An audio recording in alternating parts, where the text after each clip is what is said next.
Nigel Farage. Thank you, Madam Deputy Speaker. I think we have to give credit to the Chancellor for a budget that, in terms of political presentation, was very, very clever. I think the SNP have had an absolutely rotten day. I think the decision to put money into potholes was clever. The fuel duty-frees, very, very welcome, especially for those living in rural parts of our country. But for me, the big one, of course, is the 1p a pint off draft beer, which I've worked out will save me over £1 a week, so I'm particularly thrilled with that. But economically, I sat listening to the numbers thinking this budget is illiterate. I don't know who's doing the sums, whether perhaps it's the Right Honourable Member for Hackney North, but the sums do not work. And the markets now agree with me, because just in the last couple of hours, we've seen a very substantial spike in gilt yields. We're not quite yet back to 2022 with that mini budget, but clearly people are saying this isn't going to work. And even more concerning, I suppose, is that the new head of the Office for Value for Money, David Goldstone, has served for many years on the board of HS2, which I would suggest is the very opposite of value for money.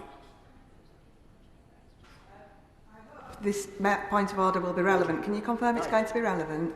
I think it is relevant, Madam Deputy Speaker. The honourable gentleman mentioned the member for Hackney North. I just wondered whether he had actually warned her that he was going to be mentioned in the chain. I thank the honourable member for the point of order. However, that is not a point of order. It is a courtesy of the House. Nigel Farage. Nice try. I was just gently teasing, that was all. Invest, invest, invest is what we heard at the start of this budget speech, and I thought, yes, that's what we need, absolutely. Not just the big multinationals that come to smart conferences, but equally, hundreds of thousands of people putting their own risk capital into start-ups, into new businesses. But no, this invest, invest, invest is going to be done by the Chancellor on our behalf. Not just a top economist at the Bank of England, but she's now going to be the fund manager of the nation, investing money and trying to pick winners. And I would suggest the last time governments attempted back in the 1970s to invest money and pick winners, it ended very badly indeed. I will give way. I thank the honourable gentleman for giving way, and I just question, when he talks about investment in our country and in businesses, whether he'd prefer to have investment from our government or whether he'd prefer to have investment from maybe the Russian government. Maybe one or two members of the House ought simply to grow up, but there we are. It's a bit sad. And I've worked in private business myself, and I do wonder, I do think picking winners is wrong.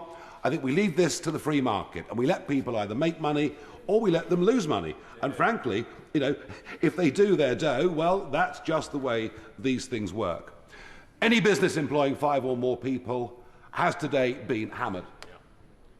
And I make the point that I've set up companies and run companies. Nobody on the front bench has ever worked in private business. Nobody on the front bench understands what genuine risk capital is.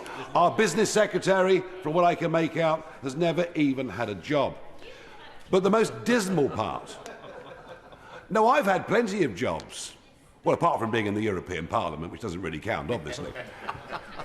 But I got to tell you, what is dismal about this budget is the growth forecast. If the ambition of our Chancellor is that in 4 years' time growth should be 1.5%, that is very, very bad news for everybody, and particularly because it takes no account of the rise in population that will happen through legal immigration. It basically means a rise of 0. And nobody's even mentioned today the fact that gross domestic product per capita, wealth per capita, has been falling consistently nearly every single quarter for the last 2 years. The bigger our population becomes, the poorer we are becoming. And that's a reality we've got to wake up to. But I would say this. The big picture is we're in decline. We're getting poorer. There isn't a £22 billion black hole. That's nonsense. It's 2.7 trillion. Our debt repayments are 90 billion a year. And from all the figures I've seen today, that will be worse in 5 years' time than it is today. We need a complete change of culture. We need to start saying success is a good thing. Making money is a great thing. People becoming rich is something we should encourage. We've got to change our culture of work. The idea that, oh yes, work from home, do a 4-day week, get your work-life balance right. Well, you know what, actually, why don't we say to people, young people, hard work is a good thing. Yeah. Hard work is the only way anybody succeeds individually. And hard work is the only way we're going to have a chance as a country to turn any of this around. We're in much deeper trouble. And much more... now, you keep on going. Please sit down, honestly. You've had a go.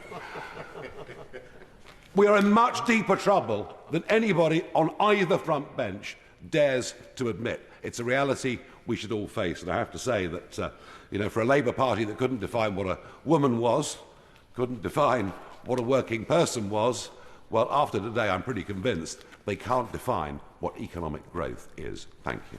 Yeah.